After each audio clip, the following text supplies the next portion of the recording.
Bonjour, c'est Cryptoly, j'espère que vous allez bien en ce vendredi 20 octobre 2023. C'est avec plaisir qu'on se retrouve aujourd'hui pour parler de HBAR, la crypto de Hedera Hgraph. Comme d'habitude, on va disséquer en deux parties. Une partie fondamentale, on va revenir sur ce qu'est Hedera, sur son actualité, ça fait longtemps que j'ai pas parlé du projet, donc il y a pas mal de choses à voir. Et ensuite, on va attaquer la partie technique pour se projeter court, moyen, long terme sur des prix d'achat, des prix de vente, et ça commence tout de suite.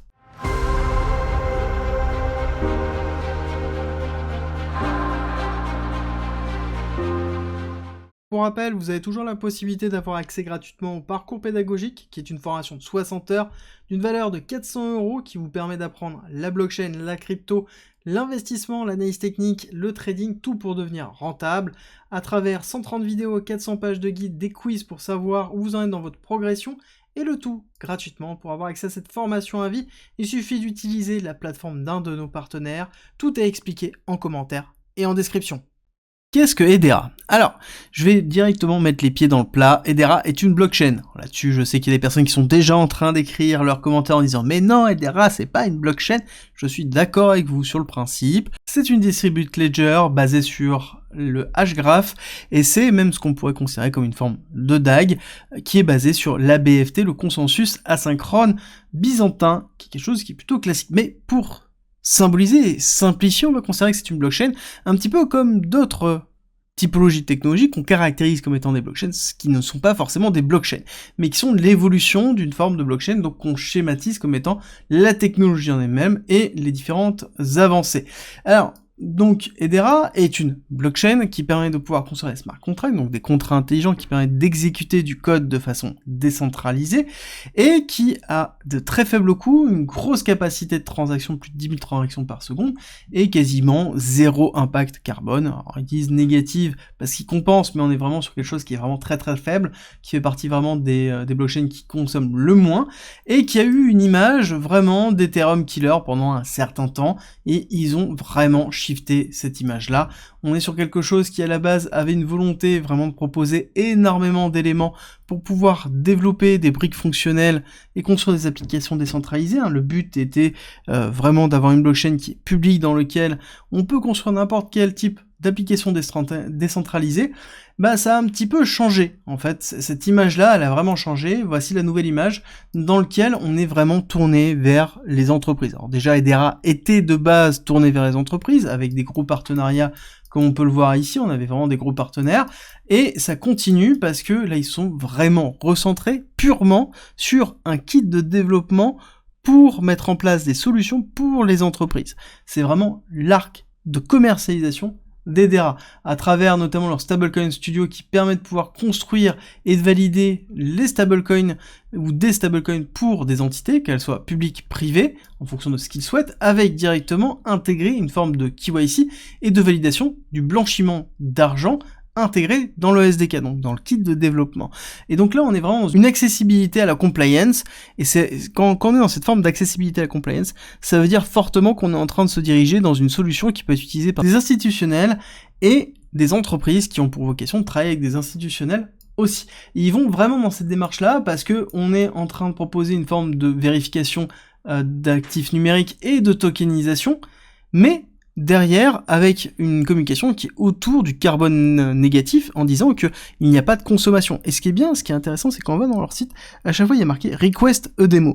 Et ça, c'est vraiment en fait le type de narratif marketing que l'on retrouve quand on va dans du B2B. Donc là, on n'est pas dans une démarche en disant je suis dans une forme de B2C à vous proposer un Ethereum killer, je suis là dans une démarche de vendre ma solution auprès de sociétés ou d'institutions pour créer des use cases. D'accord? Donc là, on est vraiment dans la commercialisation de Hedera.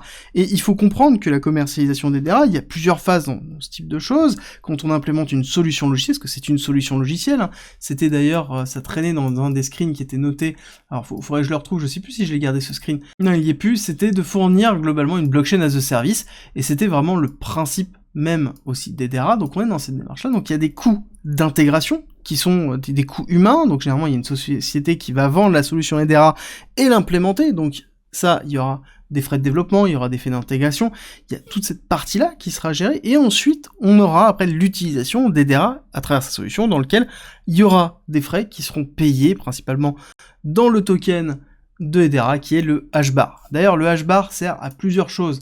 Alors hop, on va retrouver le petit screen ici, sert à plusieurs choses. Un, on va avoir le H-bar qui va être utilisé en termes de frais, ça veut dire que c'est quelque chose qui va être utilisé pour les frais de transaction, sauf qu'on sait qu'on a des frais de transaction qui sont très très faibles, hein. On parle de 0,00001 $, donc on est vraiment quelque chose qui est très très faible. Et ensuite, ça va être utilisé pour la gouvernance et le stacking, donc la sécurité du réseau. Donc quelque chose qui est plutôt classique. Alors est-ce que du coup le nombre d'utilisateurs et le nombre d'implémentations qu'il y aura d'Hedera influencera le prix du token? Je ne pense pas, c'est deux choses qui sont séparées. Il faut bien comprendre que là on n'est pas dans une volonté d'avoir une blockchain publique dans laquelle on va avoir une augmentation drastique du nombre de transactions par seconde, mais on va vendre des solutions, qui est la solution Hedera, dans lequel on va s'interfacer avec un process client, donc un process d'une société, et c'est la prestation qui va coûter plus que les frais de transaction et l'utilité. Donc ça veut dire que l'argent va être drainé dans la société qui va exploiter Hedera, et non pas dans le protocole Hedera en lui-même. Et c'est là où, du coup, quand on est dans une forme de commercialisation comme ça, est-ce que le token en lui-même va se valoriser au niveau de la vente, des ventes effectuées par la société qui exploite Hedera? Je ne pense pas. On rappelle que quand on possède du H-bar, on ne possède pas des parts de la société qui exploite Hedera. On possède le token qui sert à faire la gouvernance du protocole Hedera, et non pas de la société, encore, c'est différent, et qui sert en même temps de token utilitaire. Donc on a quelque chose qui n'est pas lié au profit qui est engendré par Hedera, en tout cas la société qui exploite les implémentations Hedera. Donc faites juste attention par rapport à ça. Néanmoins, on est dans une tokenomics qui est à peu près diluée, 70%, ce qui est plutôt correct pour ce type de projet, et on est dans une market cap qui est déjà à 2 milliards, qui est relativement conséquent. Alors, même si Hedera, on a quand même un écosystème qui est relativement complet, on a quand même pas mal de choses, on a des technologies qui sont en train d'arriver ici, avec notamment l'ID à travers la blockchain et la décentralisation, donc on peut créer des identités très facilement avec leur SDK. On a ici l'utilité du H-bar qui est une utilité plutôt classique. Il faut juste faire attention dans la conception de l'investissement que l'on va avoir. On n'achète pas ici les bénéfices liés à l'implémentation de Hedera, mais on achète un token utilitaire qui est utilisé dans Hedera, et donc plus il y aura d'utilité, oui, peut-être il y aura besoin d'avoir plus de H-bar, mais est-ce que ce sera directement lié? Pas forcément. Alors, sur l'analyse technique, on a pas mal de choses à voir. Premièrement, c'est qu'on a eu une mise en place d'une schématique Heliotist avec vague 1, 2, 3, 4, 5, qui s'est terminée ici avec un ATH qui a été assez fort, hein, 0,6, hop, on va le remettre, tac, un petit peu moins, excusez-moi, 0,58, dans lequel on a fini la vague 5 pour ensuite se diriger vers un retracement classique en A, B, C, qui s'est fait en 3 temps, et nous sommes actuellement dans la partie basse. D'ailleurs, cette schématique Heliotist, ce qui est propre, c'est qu'on a derrière une schématique aussi de Wyckoff, avec ici un BC, AR, ST, SO, UT, donc on a bien ici une grosse distribution de Wyckoff, avec le retest et la cassure baissière qui nous amène dans la spot zone, qui est une accumulation de Wyckoff, dans lequel on retrouve un PSY, le selling climax avec le SC, AR, ST, et là on est dans une consolidation du ST. Alors ce qui est intéressant de voir, c'est qu'on a quand même très peu de bougies et très peu de volume sur H-bar, d'accord? Donc ça, il faut prendre en considération que c'est pas un actif qui bouge énormément. Depuis juin 2023, on voit qu'on a eu très peu de mouvements, pareil avec la cassure qu'il y a eu sur janvier 2022, donc on a eu le FTX, puis ensuite H-bar s'est enfoncé pour avoir la grosse réaction sur 2023, on voit qu'on est dans une phase de respiration, donc globalement on est dans une phase de range qui est caractéristique d'une accumulation de Wyckoff. Donc là on est vraiment dans un truc plutôt simple et textbook qui est plutôt classique dans une forme d'accumulation. Donc on est dans la spot zone dans lequel si jamais on est intéressé dans ce protocole, en effet on peut avoir un prix qui est intéressant. Il faut prendre en considération que généralement dans une accumulation, on attend une prise de liquidité basse. D'accord? Donc on attend ce qu'on appelle un STB, donc c'est-à-dire un cours qui va casser à la baisse pour aller chercher principalement ici cette liquidité qui se trouve au niveau du ST, et idéalement chercher la liquidité qui est laissée au niveau du SC, avoir quelque chose comme ça, prise de liquidité, retest, consolide au-dessus, et là on repart. Là on aura un signal potentiellement de reprise, si jamais on n'a pas de spring qui serait une dernière accélération baissière.